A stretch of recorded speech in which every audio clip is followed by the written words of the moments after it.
Okay, guys, this is Rob. I'm hoping everyone is having a good day.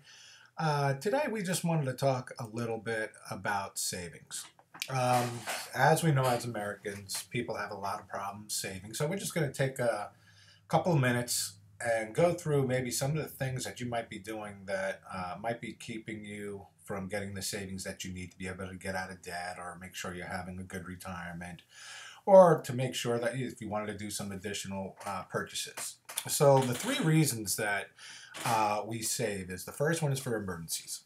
So the first thing we have to do is make sure that we get at least $1,000 that you can access quickly. You know, a lot of people usually put this just maybe in the money market at the bank, or if you once you have 3 to 6 months in emergency savings, that's something that you might want to put at a mutual fund company in their money market. So this is not an investment. This is just insurance against any emergencies that come up. So once you get your 3 to 6 months, that's when you might want to go ahead and put it in. Go ahead and put it in a mutual fund uh, money market at that point.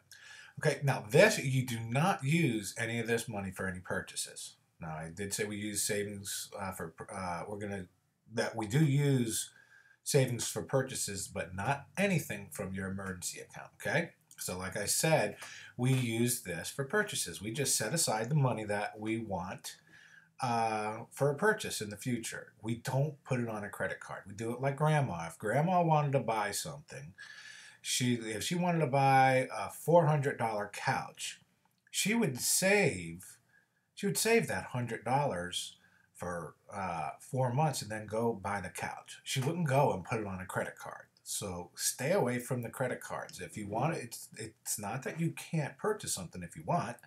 Just set aside the money and have the cash to purchase it. Don't put it on a credit card.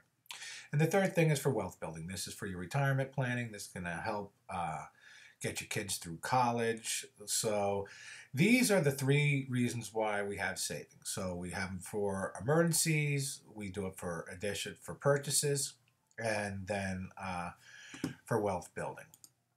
Okay, so the first thing is stop using credit cards.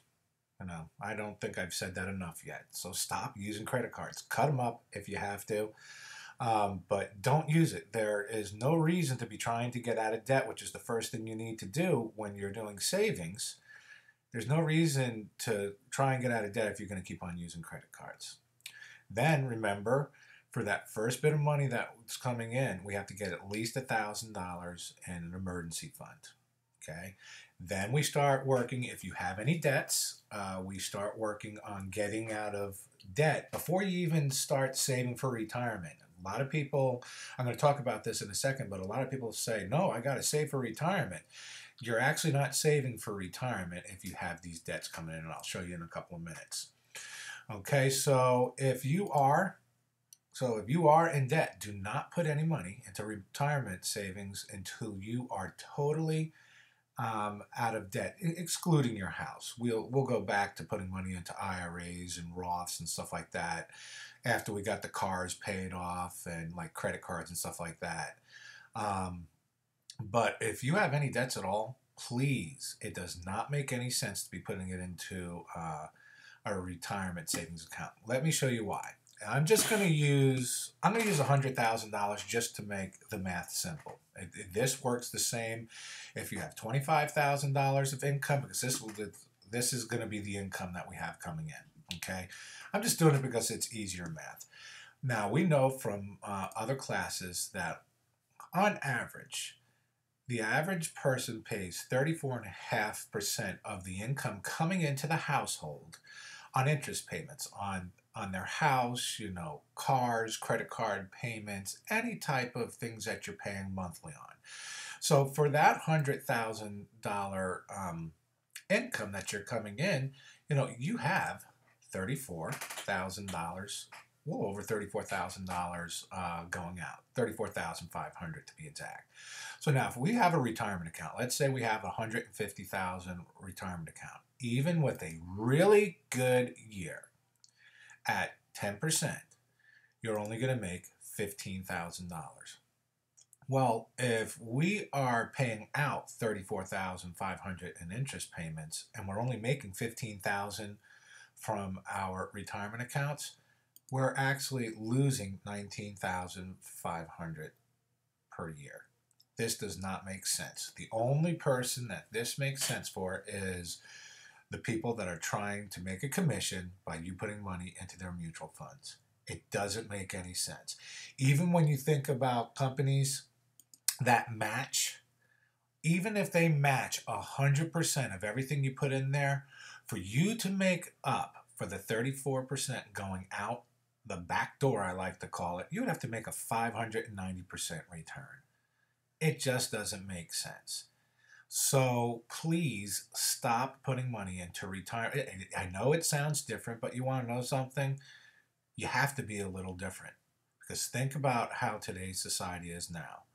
We have the lowest savings rate out there. So be a little different. Don't follow what everyone else is telling you. Because if it takes a 590% return to make up for that 34.5% that's leaving, it's not possible. The only reason why people tell you that is because they need to make a commission. So to sum it up for today, stop using your credit cards. Try and save at least $1,000 in your emergency funds before you start doing anything. Even before you start putting extra money towards debt, you want to have $1,000 in your emergency fund. Then start getting out of debt before you start saving for retirement. Now, once you get out of your credit card payments and you pay off the car and stuff like that, once that is paid off, when you have all your debts paid off except for your house, you do go and start putting money back into retirements, savings like Roth or Roth 401ks. But think about it. We're going to take the money that you were putting towards credit cards and we're going to start saving that. We're going to put your car payments on there. So you're, in the long run, you're going to have a lot more money going into savings and you're going to be a lot further ahead, like I've shown in the getting out of debt classes that we had here. So hopefully this was helpful for everyone today. Just go ahead and leave a comment if you had any questions, or if there's something that you really liked, just please leave a comment, and then also like this so that your friends and family see it, so that we could keep getting this information out to everyone. So I hope this was helpful, and I hope everyone has a wonderful day. Have a good one.